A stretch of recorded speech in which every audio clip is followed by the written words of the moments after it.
A very pleasant good morning, dear readers. Welcome back to my channel, English Mentor. Today we are going to analyze the editorial of 18th of May. So let us start this editorial in detail. The title of this editorial is Unwarranted Arrest. देखो unwarranted का जो meaning होता है, जिसको आप बोल सकते हैं unfair या inappropriate, मतलब जिसका मतलब अनुचित होता है. अरेस्ट का मतलब आप कह सकते हैं गिरफ्तारी. ऑन सेडिशन, सेडिशन का जो मीनिंग होता है इंसर्जेंसी या इंसरेक्शन, जिसका मीनिंग होता है देशद्रोह. चार्जेस का मतलब किसी के खिलाफ मतलब चार्जेस लगाना. अगेंस्ट रघु रामकृष्णन राजू. देखो रघु रामकृष्ण राजू ये कौन है? ये एमपी है. कहाँ के? आंध्र प्रदेश के. तो उनके खिलाफ क्या लगे हैं? उनके खिलाफ अब सेडिशन के चार्जेस लगे हैं. तो कहीं ना कहीं वो सेडिशन के चार्जेस के तहत उनको जो अरेस्ट किया गया है वो अनवारंटेड है, वो अनुचित है. क्या उनको अरेस्ट किया जाना चाहिए था या नहीं किया जाना चाहिए था? तो इसी बात को हम इस एडिटोरियल में हम स्टडी करने वाले हैं. So let us start this editorial in detail. The casual resort. देखो कैजुअल का मतलब आप कह सकते हो जिसको एक्सीडेंटल या अब्रप्ट, जिसका मतलब होता है आकस्मिक. रिजॉर्ट का मतलब हो गया सहारा, जिसका मतलब सपोर्ट लेना या स्नगल, मतलब सहारा लेना. एक आकस्मिक अचानक से सहारा लेना. By the police to sedition clause continues to a cause concern. हमारे कॉन्स्टिट्यूशन के अंदर, हमारे संविधान के अंदर एक सेडिशन क्या है? राजद्रोह. क्या एक प्रोविजन है, एक क्लोज है, जिसके तहत पुलिस क्या करती है? अक्सर किसी के भी खिलाफ क्या करती है? उसको मिसयूज करके उसको उसके किसी के खिलाफ भी वो चार्जेस लगा देती है सेडिशन के, और उस बंदे को उसको अरेस्ट कर लिया जाता है. तो ये जो पर्टिकुलर इस तरीके से कैजुअल तरीके से मतलब इस प्रोविजन का सहारा लेना और लोगों के खिलाफ सेडिशन के चार्जेस लगाना, ये कहीं ना कहीं क्या है? कोज कंसर्न बन चुका है. एक बहुत ज्यादा मतलब एक कंसर्न हो चुका है, एक चिंता का विषय बन चुका है. ये इस तरीके से पुलिस अक्सर सहारा लेती है और किसी के खिलाफ भी सेडिशन के चार्जेस लगाती है और उसको अरेस्ट कर लेती है. तो कहीं ना कहीं ये जो क्लॉज है हमारे कॉन्स्टिट्यूशन के अंदर सेडिशन का, तो इसका मिस यूज किया जा रहा है. इसको प्रॉपर तरीके से यूज नहीं किया जाता और किसी के खिलाफ भी उसको सेडिशन के चार्जेस लगाकर उसको अरेस्ट कर लिया जाता है. तो ऐसा ही केस कुछ रघु रामकृष्ण राजू जो कि एमपी हैं आंध्र प्रदेश के, उनके साथ ऐसा कुछ हुआ है. तो देखते हैं इस एडिटोरियल में होता क्या एग्जैक्टली. द अरेस्ट ऑफ के रघु रामकृष्ण राजू. देखो ये नाम हो गया के रघु रामकृष्ण राजू, जो कि एमपी है. कहाँ के? आंध्र प्रदेश के एमपी हैं. ऑन ग्रेव चार्जेस, ग्रेव का मतलब हो गया सीरियस चार्ज ऑफ सेडिक्शन, और उनके ऊपर बहुत ज्यादा सीरियस चार्जेस, गंभीर चार्जेस लगाए हैं देशद्रोह के. It is yet another instance, another मतलब दूसरा इंस्टेंस का मतलब हो गया example of miss use of the provision. मतलब एक दूसरा उदाहरण है ये कि जो हमारे कॉन्स्टिट्यूशन के अंदर सेडिक्शन का एक क्लोज दिया गया है, एक प्रोविजन दिया गया है, उसका ये दूसरा उदाहरण है जिसके अंदर इस क्लोज का इसका गलत यूज किया गया, इसको मिस यूज किया गया है. क्योंकि जो कि रघु रामाकृष्णन राजू है, उनके ऊपर क्या लगे? सेडिक्शन के चार्जेस लगे हैं. और ये एक दूसरा उदाहरण है जिसके तहत इस सेडिक्शन का जो क्लोज है, प्रोविजन, उसका मिस यूज किया गया है, उसका गलत तरीके से यूज किया गया है. रिलेटिंग टू, और ये जो क्लोज है ना वो किससे रिलेट करता है? एक्साइटिंग, उकसाना, एक्साइटिंग डिसअफेक्शन. डिसअफेक्शन का मीनिंग होता है डिसकंटेंट या रीसेंटमेंट. देखो डिसकंटेंट का मतलब होता है असंतोष, या रीसेंटमेंट का मतलब होता है नाराजगी. मतलब ये जो सेडिक्शन का जो मतलब ये चार्जेस होते हैं किसके तहत लगते हैं? मतलब जब एक्साइट करता है किसी चीज को, डिससेटिस्फेक्शन अगेंस्ट द गवर्नमेंट, मतलब ये तब लगता है कि गवर्नमेंट के खिलाफ अगर कोई भी ऐसा एक्साइट करता है या रिसेंटमेंट देता है, या गवर्नमेंट के खिलाफ क्या करता है? नाराजगी जाहिर करता है, या गवर्नमेंट के खिलाफ कोई क्रिटिसिज्म करता है, तो उसके तहत ये सेडिक्शन के चार्जेस लगते हैं. The police is the police in different states, मतलब अलग अलग स्टेट्स की जो पुलिस है, हाउ बीन इनवॉकिंग. देखो इनवॉकिंग का मतलब हो गया किसी चीज को इम्पोज करना, लागू करना. समन इनटू एक्शन, समन इनटू एक्शन का मतलब किसी चीज को उस चीज में लगा देना. यानी जो पुलिस है वो क्या करती है? Have been invoking sedition. मतलब सेडिक्शन का जो क्लोज है, देशद्रोह का ये जो क्लोज है ना, इसको पुलिस अक्सर यूज कर लेती है. अब सेडिक्शन किस तरह का ऑफेंस होता है? देखो एन ऑफेंस, ऑफेंस का मतलब कोई भी अपराध, क्राइम कह सकते हो, डिफाइंड इन सेक्शन 124A. हमारे कॉन्स्टिट्यूशन के अंदर 124A IPC, Indian penal code के तहत सेडिक्शन को क्या बताया गया है? Against critics of establishment. Establishment का मतलब आप कह सकते हो गवर्नमेंट के खिलाफ, सरकार के खिलाफ, मतलब कोई भी क्रिटिक्स, आलोचना करना। एंड प्रोमिनेंट, प्रोमिनेंट आप कह सकते हो बहुत ज्यादा, रिमार्केबल। डिसेंटर्स, डिसेंटर्स का मतलब हो गया ऑब्जेक्टर्स एंड प्रोटेस्टर्स, मतलब वो प्रोटेस्टर्स जो मतलब जो सरकार के खिलाफ क्या करते हैं, क्रिटिक्स होते हैं, जो सरकार का क्रिटिसिज्म करते हैं, उनके तहत उनके खिलाफ क्या लगता है, उनके खिलाफ कहीं ना कहीं ऑफेंस के चार्जेस लगते हैं। किसके ऑफेंस के? सेडिक्शन के चार्जेस लगते हैं। इट्स नॉट सरप्राइजिंग, ये आश्चर्य वाली बात नहीं है। It's not surprising that M Raju, Mister Raju, a vocal detractor, देखो वोकल मतलब जिस जुबान से रिलेटेड कह सकते हो, डिट्रैक्टर का मतलब होता है somebody who is a criticizer, मतलब एक आलोचक बोल सकते हैं, जो क्रिटिसाइजर होता है, जो किसी को क्रिटिसाइज करता है, आलोचना करता है किसी की। ऑफ एपी, ऑफ एपी मतलब of Andhra Pradesh chief minister yes Jagan Mohan Reddy. तो कहीं ना कहीं ये जो रघु रामकृष्णन राजू जी हैं, राजू हैं, उन्होंने क्या किया था, जो आंध्र प्रदेश के जो चीफ मिनिस्टर हैं वाई एस जगन मनमोहन रेड्डी, उनको बुरी तरीके से क्रिटिसाइज किया। And is sought to, sought का मतलब यहाँ पे demanded to be prosecuted. Prosecuted का मतलब होता है किसी के ऊपर जब केस चलाया जाता है, तो यानी जब किसी के ऊपर अभियोग चलाया जाता है, तो कहीं ना कहीं उन्होंने क्या किया था, मिस्टर राजू ने, उन्होंने मोहन रेड्डी जो कि वहां के आंध्र प्रदेश के चीफ मिनिस्टर हैं, उनके खिलाफ उनको क्रिटिसाइज किया, जिसके तहत उनके ऊपर सेडिशन के चार्जेस लग गए। और उनके ऊपर अभी प्रोसिक्यूटेड का मतलब उनके ऊपर केस चलाया जाएगा, उनके ऊपर अभियोग चलाया जाएगा। हाउएवर, हालांकि हिज अरेस्ट इज अनवारंटेड, लेकिन हालांकि उनका जिस जिस तरीके से उनको अरेस्ट किया गया है, ये कहीं ना कहीं अनवारंटेड है, अनफेयर है, अनुचित तरीके से उनको अरेस्ट किया गया है। कंसिडरिंग, इस बात को विचार करते हुए that he is being accused of only speech based offences. हालांकि इस बात को अगर हम सिर्फ इस बात को कंसीडर करें कि सिर्फ उनको अक्यूज किया गया, अक्यूज का मतलब किसी के ऊपर, जब आप किसी को दोष लगाते हो किसी के ऊपर, of only speech based offences, यानी उन्होंने सिर्फ बोलकर, स्पीच बेस्ड ऑफेंसेस का मतलब ऑफेंस क्राइम होगा, यानी कहीं ना कहीं उन्होंने अपने शब्दों में क्या किया है, शब्दों में किसी को क्या किया, क्रिटिसाइज किया है, यानी बोलकर किसी को क्रिटिसाइज किया है। तो रिलेटिंग टू हिज डाइट्राइब अगेंस्ट, डाइट्राइब का मतलब क्या होता है, डाइट्राइब होता है देखिए फल्मिनेशन या थंडरस वर्बल अटैक, यानी जब अपने वर्बल अटैक किया, उन्होंने मुंह से मतलब शब्दों से अटैक किया है। हालांकि मतलब सेडिक्शन के चार्जेस इस तरह नहीं लगते हैं, बट बल्कि जब आप पूरी एक वॉयलेंट एक्टिविटी को एक्साइट कर देते हो, उस तरह की चीजों पे क्या लगते हैं, ये जो सेडिक्शन के चार्जेस लगते हैं।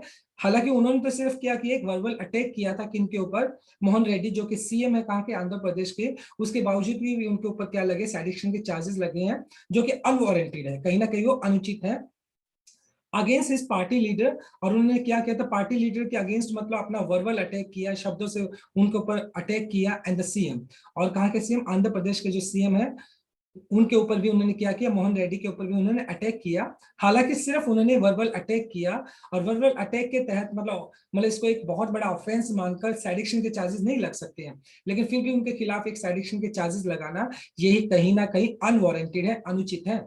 इट हैज प्रिडिक्टिबली, प्रिडिक्टिबली का मतलब होता है संभवतः, प्रिडिक्टेबली एंड नॉट विदाउट जस्टिफिकेशन, बिना कोई जस्टिफिकेशन के invited charges of political vendetta, political राजनीतिक, वेंडेटा का मतलब प्रतिशोध, और कहीं ना कहीं इस तरीके से सेडिक्शन के चार्जेस लगाना राजू रामकृष्ण, ओके, रघु रामकृष्ण राजू के ऊपर, ये कहीं ना कहीं किस चीज को एक्साइट करता है, कहीं ना कहीं ये जो पॉलिटिकल वेंडेटा है, पॉलिटिकल राजनीति, राजनीतिक वेंडेटा, वेंजेंस या रिटाइलेशन मतलब जिसको बोलते हैं, वेंडेटा का मतलब यहाँ पे प्रतिशोध हो गया। तो कहीं ना कहीं ये जो एक राजनीतिक प्रतिशोध है उसको दिखाता है, उसी राजनीतिक प्रतिशोध के तहत उनके ऊपर सेडिक्शन के चार्जेस लगे हैं। तो कहीं ना कहीं जो जो सेडिक्शन, एक जो क्लोज हमारे कॉन्स्टिट्यूशन के अंदर, उसका मिस यूज किया जा रहा है, और उनका जो उनको अरेस्ट किया गया है वो कहीं ना कहीं अनवारंटेड है, यानी अनुचित है वो।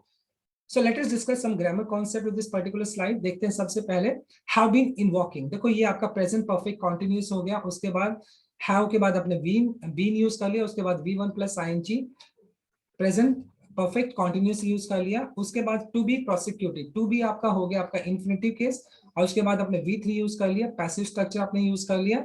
is being accused, देखो ये present continuous passive structure हो गया, इसके बाद अपनी कॉन्टिन्यूस फॉर्म यूज कर ली, बी के साथ आईएनजी लगा दे, बीइंग बन गया। और अक्यूज्ड आपका V3 हो गया, ये प्रेजेंट परफेक्ट, ये प्रेजेंट कॉन्टिन्यूस पैसिव स्ट्रक्चर हो गया आपका। और उसके बाद अगर बात की जाए, जो ब्लू कलर में है वो सारे के सारे आपके मेन क्लॉज, प्रिंसिपल क्लॉज, या इनको हम इंडिपेंडेंट क्लॉज बोल सकते हैं। पर्पल कलर के अंदर आपका फ्रेज है और ग्रीन कलर में आपके सबऑर्डिनेट और डिपेंडेंट क्लॉज है। Now let us discuss our next slide. even if one were to accept the face value the prosecution claim, अगर हम मतलब किसी भी इंसान के फेस वैल्यू को समझ लेते हैं, क्योंकि फेस वैल्यू के हिसाब से अगर बात की जाए तो अगर हम किसी भी इंसान का एक्सेप्ट करते हैं उसकी फेस वैल्यू के हिसाब से, प्रोसिक्यूशन ये जो उनके ऊपर केस लगाया गया, अभियोग लगाया गया है, क्लेम ये दावा करता है that his speech is stocked. Stocked का मतलब क्या होता है? स्टीयर अप, उकसाना, या टेंडेड जिसका मतलब होता है उकसाना, हैट्रेज नफरत अगेंस्ट कम्युनिटी, मतलब उनके ऊपर इस चीज के चार्जेस लगे हैं। उनका जो हालांकि जो केस प्रोसिक्यूशन क्लेम मतलब उनके ऊपर जो अभियोग चलाया गया है उस अभियोग के तहत उनके ऊपर इस चीज के चार्जेस लगे हैं कि उनकी जो स्पीच थी, उन्होंने जो वर्बल अटैक किया था, उसने क्या किया?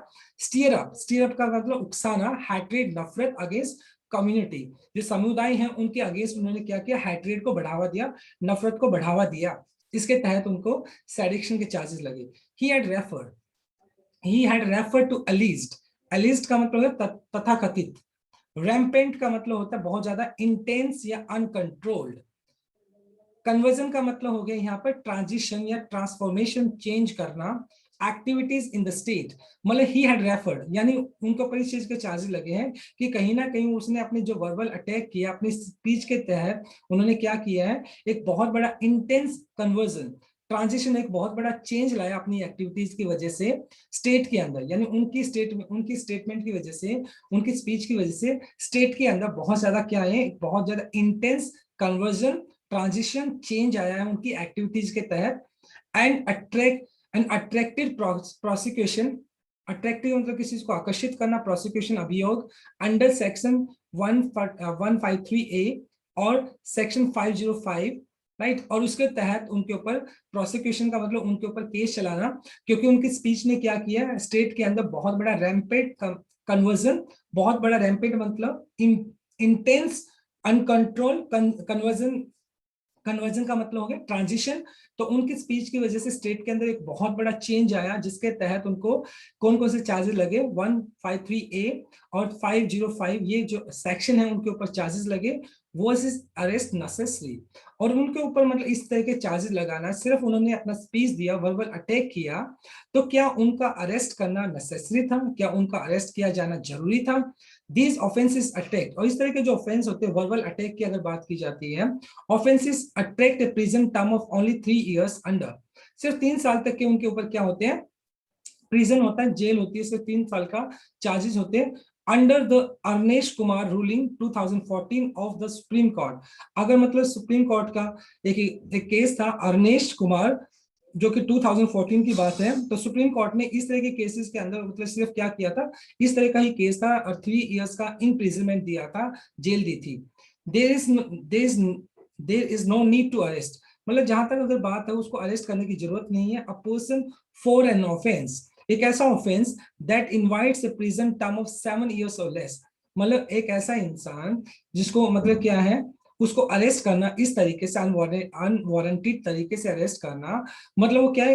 एक ऐसा ऑफेंस के लिए इनवाइट्स प्रिजन टर्म ऑफ 7 और, देखिए दोबारा से देखते हैं, there is no need to arrest, मतलब अरेस्ट करने की जरूरत नहीं है। A person for an offence, एक ऐसे क्राइम के लिए that invites a person a prison term of 7 years less, मतलब एक ऐसा ऑफेंस जो क्या करता है, जिसके जिसके अंदर 7 या 7 से कम सालों का मतलब प्रिजन होता है, जेल होती है। तो इस तरह का जो अनवारंटेड अरेस्ट किया गया, अनुचित तरीके से उसको अरेस्ट किया गया सेडिक्शन के चार्जेस लगाकर, वो नेसेसरी नहीं था, वो जरूरी नहीं था।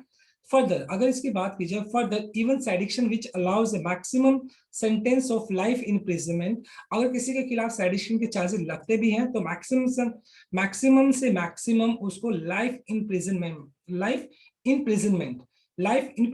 का मतलब होता है उम्र कैद, तो यानी मैक्सिमम से मैक्सिमम उसके ऊपर उम्र कैद के चार्जेस लग सकते हैं। ऑल्सो प्रिस्क्राइब्स, इसके साथ साथ इस बात को सजेस्ट करना, प्रिस्क्राइब का सजेस्ट करना, an alternative jail of 3 years, मतलब साथ के साथ एक ऑल्टरनेट भी होता है अगर किसी के खिलाफ सेडिशन के चार्जेस लगते हैं तो मैक्सिमम उसको पनिशमेंट लाइफ इम्प्रिजनमेंट दिया जा सकता है, उम्र कैद दी जा सकती है। लेकिन अगर सेडिक्शन के चार्जेस के तहत अगर उसका जो क्राइम है बहुत ज्यादा ऑफेंसिव नहीं है तो क्या किया जा सकता है, 3 साल का जेल का एक क्या दिया जा सकता है उसको, इन जेल का भी उसको प्रिजन के अंदर उसको रखा जा सकता है, जेल का उसको रखा जा सकता है 3 सालों के लिए। ये एक ऑल्टरनेटिव भी ऑप्शन है, राइट। मिस्टर राजू अलीज्ड, अलीज्ड का मतलब यहाँ पर हो गया कहीं ना कहीं दावा करना, आरोप लगाना, क्लेम करना या ब्लेम करना। तो मिस्टर राजू है उसने इस बात का दावा किया, इस बात का आरोप लगाया है, ill treatment while in CID custody, जब उनको सीआईडी की कस्टडी में रखा गया तो उनके साथ इल ट्रीटमेंट यानी उनके साथ अच्छा व्यवहार नहीं किया गया। The Supreme court has directed, हालांकि सुप्रीम कोर्ट ने अपनी इंस्ट्रक्शंस दी है, डायरेक्टेड इंस्ट्रक्शन देना, that he B examine, examine का मतलब यहाँ पर एग्जामिन का मतलब निरीक्षण करना, at the army hospital in Secunderabad in neighboring Telangana. Okay, Telangana मतलब क्या है, एक स्टेट हो गया तेलंगाना जो कि हैदराबाद के, जो कि आंध्र प्रदेश के बिल्कुल साथ में लगता है। तो वहां पर सिकंदराबाद आर्मी हॉस्पिटल में उनका क्या किया जाएगा, उनको उनको एग्जामिन किया जाएगा, उनको निरीक्षण किया जाएगा। किन की बात की जा रही है, मिस्टर राजू की, जो कि आंध्र प्रदेश के एमपी है। हिज बेल, हालांकि उसने अपनी जो बेल डाली है उसकी पिटीशन याचिका is likely to be taken up later this week, हो सकता है उनकी जो बेल उन्होंने बेल डाली है रिलीज करने के लिए, क्योंकि अभी उनको जेल में डाल दिया गया, उनको अरेस्ट कर लिया गया, उसको रिलीज होने के लिए उन्होंने जो अपनी बेल डाली है, अपनी याचिका डाली है, उसको हो सकता है अभी 1 हफ्ता लग जाए उसको टेकन अप का मतलब कंसिडर करने में, उसको कंसिडर करने में अभी हो सकता है 1 हफ्ता लग जाए। इट इज अनएडिफाइंग, देखो अनएडिफाइंग का मतलब होता है असंशोधित, जिसको आप बोल सकते हैं अनअपीलिंग या अनलाइकेबल। मतलब अनलाइकेबल मतलब कोई ऐसी चीज जो जिसको आप पसंद ना करते हो। तो it is unedifying to note that the CID has also named in the FIR, हालांकि मतलब ये चीज भी बड़ी अनलाइकेबल है, मतलब नापसंद है, मतलब अच्छी नहीं है, अनअपीलिंग है, अनअट्रैक्टिव है, कि जो सीआईडी है उसने भी क्या किया है, एफआईआर के अंदर कुछ नेम यूज किए हैं, the 2 television channels to which he give interviews. साथ के साथ में सीआईडी ने क्या किया है, अपनी मतलब जो एफआईआर की थी उस एफआईआर के अंदर उन्होंने क्या किया है, 2 जो टेलीविजन चैनल्स हैं उनको भी उसमें मेंशन किया है, जहां पर जो मिस्टर राजू है उन्होंने जहां पर अपना इंटरव्यू दिया था। तो इस तरीके से जो सीआईडी है कहीं ना कहीं उन्होंने भी क्या किया है, इल ट्रीटमेंट कहीं ना कहीं दिखाया है।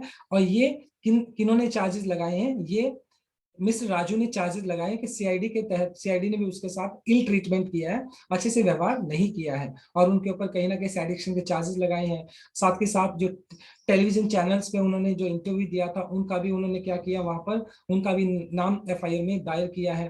तो ये सारी चीजें हुई हैं, right. So this is the explanation of second slide. Now let us discuss some grammar concept. देखो if were to, if word to देखो जनरली तो वर्ड कहाँ पे यूज किया जाता है, इमेजिनेशन के अंदर यूज किया जाता है। टू एक्सेप्ट हो गया आपका इन्फिनिटिव केस हो गया, हैड रेफर्ड आपका प्रेजेंट पास्ट परफेक्ट हो गया, हैड के बाद आपने थर्ड फॉर्म यूज कर लिया। टू अरेस्ट आपका इन्फिनिटिव केस हो गया 2 + V1। हैज अलीज्ड आपका प्रेजेंट परफेक्ट हो गया, हैज के बाद आपने थर्ड फॉर्म यूज कर लिया। टू बी टेकन अप, देखो टू बी आपका इन्फिनिटिव केस हो गया, उसके बाद आपने पैसिव स्ट्रक्चर यूज कर लिया, B plus third form taken up. Green colour में आपके सबऑर्डिनेट और डिपेंडेंट क्लॉज है, ग्रीन कलर में आपके मेन क्लॉज, प्रिंसिपल क्लॉज या फिर इनको हम बोल सकते हैं इंडिपेंडेंट क्लॉज, राइट।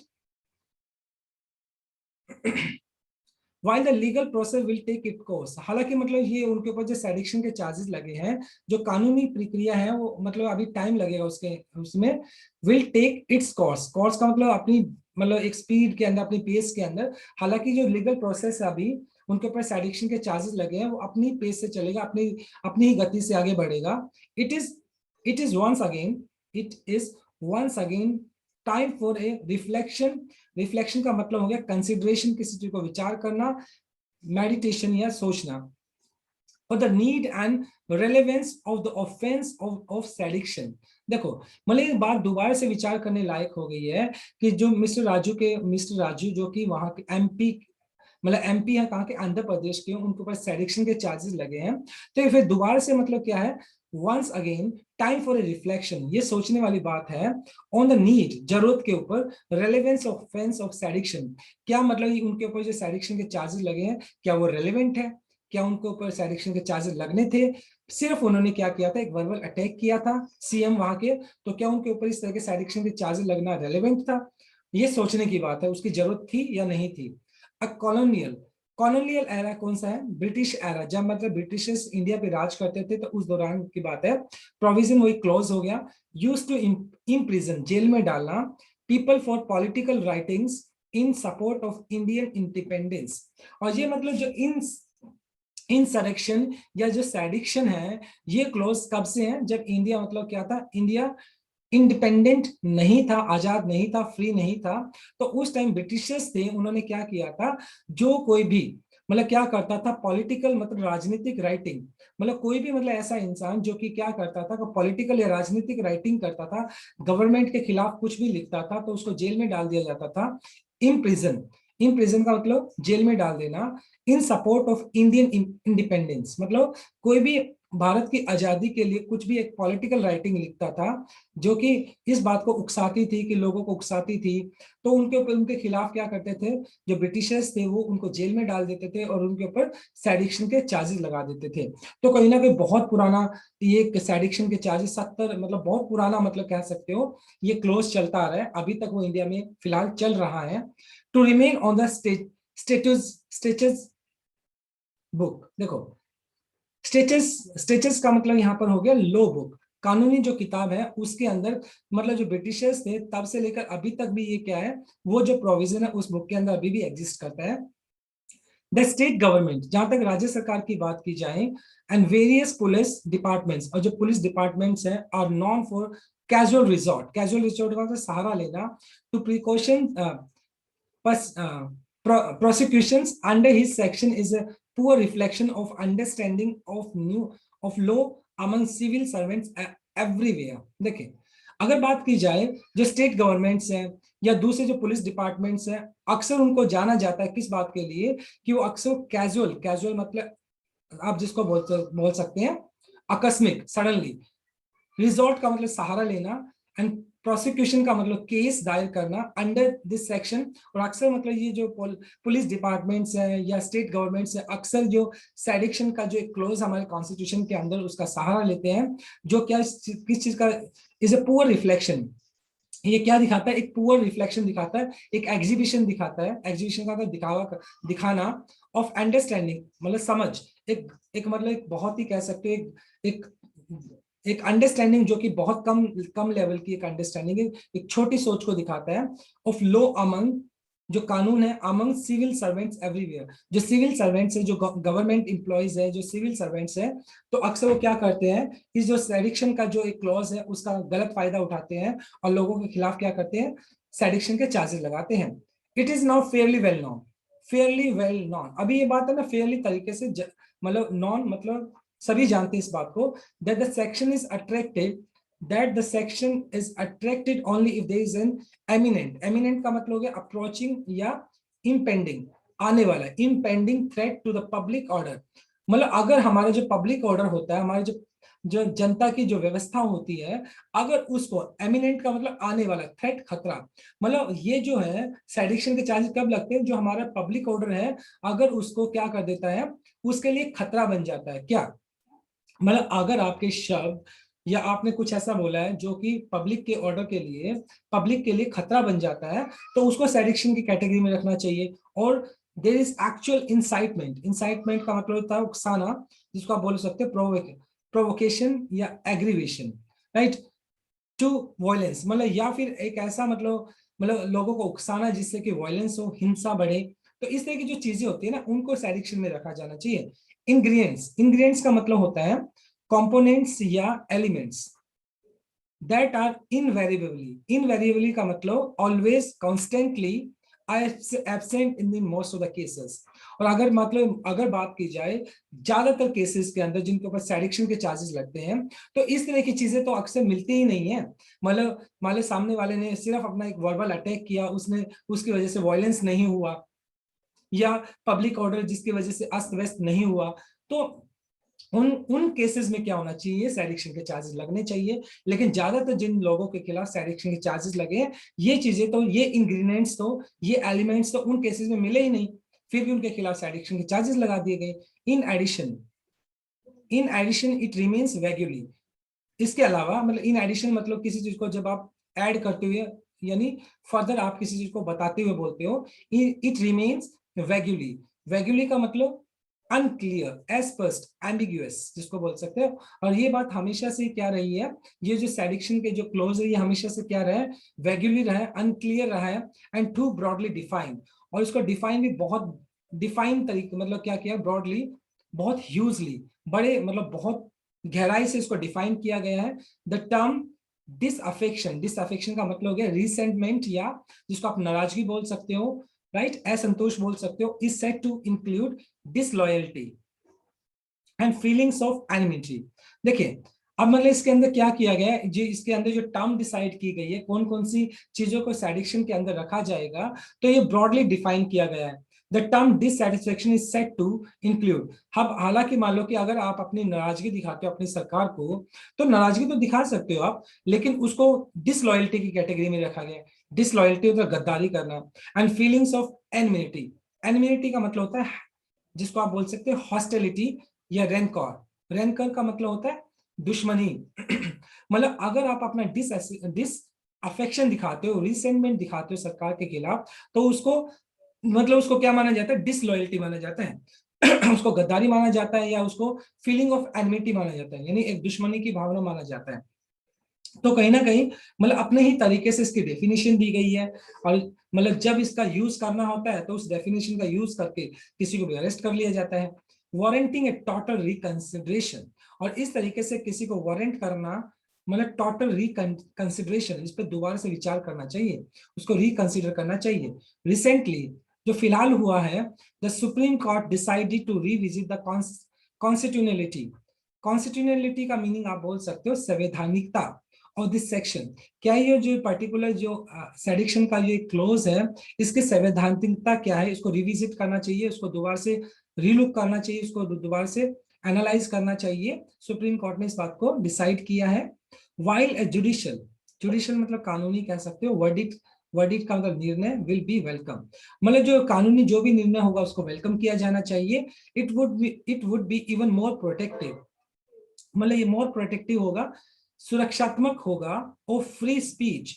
अगर हम मतलब अगर एक ऐसा डिसीजन आए जिसके अंदर मतलब सुप्रीम कोर्ट किसी भी इंसान को फ्रीडम ऑफ स्पीच होता है, अगर उसको वो प्रोटेक्ट होगी, अगर कोई भी इंसान अपना फ्रीडम ऑफ स्पीच को यूज कर सकता है, उसके खिलाफ सेडिक्शन के चार्जेस नहीं लगेंगे, तो ये ज्यादा अच्छा होगा if the centre abolish the provision. और अगर सेंटर इस सेडिक्शन वाला जो प्रोविजन इसको अबोलिश कर देती है, अबोलिश का मतलब इसको रिमूव कर देती है, तो कहीं ना कहीं जो लोग हैं वो क्या होंगे, वो अपनी जो फ्रीडम ऑफ स्पीच है, जो अपनी आजादी से कुछ भी बोल सकते हैं, तो उसको क्या मिलेगी, उसको मजबूती मिलेगी। तो मतलब इस बात को अगर ओवरऑल देखा जाए, सेडिक्शन के चार्जेस मतलब बहुत सारे केसेस में जहां पर वो सेडिक्शन के चार्जेस नहीं लगने थे, लेकिन उसके बावजूद भी उसका मिस यूज किया गया है। तो इस बात को सुप्रीम कोर्ट को रिकंसिडर करना चाहिए, इसको रिविजिट करके उसकी जो कॉन्स्टिट्यूशनलिटी है, उसकी संवैधानिकता है सेक्शन को, उसको चेक करना चाहिए। और अगर पॉसिबल हो तो इस सेडिक्शन का जो क्लॉज है, प्रोविजन, उसको अबॉलिश करना चाहिए, जिससे कि इसका मिस यूज ना हो सके। So this is the explanation. Now let us discuss the grammar concept. Will take आपका फ्यूचर इंडेफिनाइट यूज कर लिया आपने, विल के बाद V1 यूज कर लिया। Use to, use to generally आप कहाँ पे यूज करते हैं, जब आप पास्ट रिपीटेड एक्शन की बात करते हैं। इन प्रिजन यहाँ पे जेल में डालना, जो कि 2+V1 आपने इन्फिनिटिव केस यूज कर लिया। आर नोन आपने पैसिव स्ट्रक्चर यूज कर लिया। बी का प्लूरल फॉर्म आर होता है, उसके बाद V3 आपने यूज कर लिया। उसके बाद अगर बात की जाए मोर प्रोटेक्टिव, देखो प्रोटेक्टिव आपका एडजेक्टिव हो गया, मोर प्रोटेक्टिव आपका कंपैरिजन हो गया, यानी कंपैरेटिव डिग्री आपने यूज कर ली एक तरह से। ग्रीन कलर में आपके क्या है, आपके डिपेंडेंट या इनको सबऑर्डिनेट क्लॉज बोल सकते हैं। ब्लू कलर में आपके मेन क्लॉज, प्रिंसिपल क्लॉज, या इनको हम इंडिपेंडेंट क्लॉज बोल सकते हैं। और जो पर्पल कलर में है वो आपके फ्रेज है। Now let us discuss some exercises. देखिए सबसे पहले हम बात करते हैं रिवीजन की। तो अनवारंटेड का जो मीनिंग होता है, जिसको आप बोल सकते हैं अनुचित, अनफेयर या इनअप्रोप्रिएट होता है। सेडिक्शन का जो मतलब होता है राजद्रोह, जिसको बोलते हैं देशद्रोह, जिसको आप बोल सकते हैं इंसर्जेंसी या इंसरेक्शन। रैम्पेंट का मतलब जो होता है, रैम्पेंट का मतलब होता है इंटेंस या अनकंट्रोल, जिसको आप कंट्रोल नहीं कर सकते हैं। इंसाइटमेंट का मतलब होता है किसी के खिलाफ क्या करना, प्रोवोकेशन करना। प्रोवोकेशन का मतलब हो गया उकसाना या एग्रीवेशन करना, जिसका मतलब होता है उकसाना। तो ये आपका रिवीजन पार्ट रहा। Late us discuss next slide. अब कुछ कॉमन एरर्स देख लेते हैं। फर्स्ट देख लेते हैं common error. The police in different states has been invoking sedition, an offense defined in section 124A IPC against critics of establishment and prominent dissenters. अगर sentence को ध्यान से देखें तो पुलिस क्या, देखो प्लूरल, पुलिस आपका एक प्लूरल नाउन होता है, तो ये हमेशा प्लूरल ही यूज किया जाता है। तो आपका सब्जेक्ट आपका प्लूरल है, तो यहाँ पे वर्ब भी प्लूरल आनी चाहिए, तो यहाँ पर हैव आ जाएगा ना कि हैज, तो हैव बीन आ जाएगा यहाँ पर। there is no need to arrest a person for an offense that invite a prison term of 7 years or less। देखिए, अगर मैं बात करता हूं यहाँ पर दैट आपका रिलेटिव प्रोनाउन हो गया, और रिलेटिव प्रोनाउन से आगे वाला जो नाउन या प्रोनाउन दिया होता है वो आपका एंटीसीडेंट होता है, और वर्ब हमेशा एंटीसीडेंट के हिसाब से होती है। तो ऑफेंस आपका सिंगुलर है, तो इसलिए यहाँ पे इनवाइट्स आ जाएगा। क्या आ जाएगा? इनवाइट्स। नेक्स्ट देख लेते हैं। while judicial verdict will be welcome, it would be even more protective of free speech if center abolished provision। देखिए, वर्डिक्ट क्या है? वर्डिक्ट आपका नाउन हो गया, और जुडिशियल क्या हो गया? जुडिशियल आपका एडजेक्टिव हो गया। तो नाउन जब आप नाउन यूज करते, सिंगुलर नाउन यूज करते, तो आर्टिकल अ भी यूज करना पड़ेगा आपको। while a judicial verdict होना चाहिए, while a judicial verdict, right? So this is the correct answer. Now let us discuss idiom and one substitute word। आज का हमारा idiom रहेगा new kid on the block. देखो, new kid on the block का meaning होता है someone who is new in a place और organisation. कोई भी एक ऐसा इंसान जो कि किसी पर्टिकुलर संस्था के अंदर या किसी भी जगह पर नया होता है, तो उसको बोल सकते हैं new kid on the block. New kid on the block. देखिए, I am just the new kid on the block, I have been working here for a month. मतलब मैं इस जगह पे नया हूं, क्योंकि मुझे इस जगह पे काम करते हुए जस्ट 1 महीना ही हुआ है। तो new kid on the block का मतलब होता है जब कोई भी इंसान किसी जगह या किसी संस्था में नया होता है, तो वहां पर हम इसको यूज कर लेते हैं, राइट। चलो हम बात कर लेते हैं वन सब्स्टिट्यूट वर्ड की। आज का हमारा वर्ड रहेगा अ वायलेंट स्टॉर्म। एक बहुत ही भयानक स्टॉर्म जो होता है, वायलेंट जो स्टॉर्म होता है, उसको हम बोलते हैं टेम्पेस्ट। क्या बोलते हैं? Tempest, right. Okay, my dear students, this is all about from my side. Thanks for watching this video. Please do like, share, comment, and subscribe to my channel. So tomorrow I'll come with another article. Till then, bye-bye, take care, and have a nice day.